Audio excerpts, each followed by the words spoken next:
நாம் ஆராதிக்கிற தேவன் நமக்கு ஒரு நல்ல தகப்பன். அவர் நம் இரட்சகராய், நம் உரிமையாளராய், நமது பாதுகாவலராய், நமக்கு ஒரு நல்ல மெய்ப்பராய், நன்மைகளின் நாயகனாய் இருந்து எண்ணுக்கடங்காத நன்மைகளை நம்முடைய வாழ்விலே செய்கிறார். நாட்கள் மாறுகிறது, மாதங்கள் ஆண்டுகள் மாறிக்கொண்டே போகிறது. ஆண்டவராகிய நம் தகப்பன் மாறாதவராய் நம்மை அற்புதங்களையும் அதிசயங்களையும் காண பண்ணுகிறார்.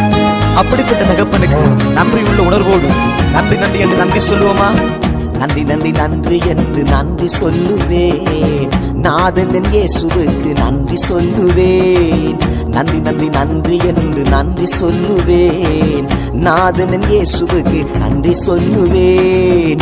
நன்மைகளின் நாயகனே, நன்மை பல செய்பவரே, நாளெல்லாம் உமக்கு நன்றி சொல்லுவேன். நன்மைகளின் நாயகனே, நன்மை பல செய்பவரே, நாளெல்லாம் உமக்கு நன்றி சொல்லுவேன்.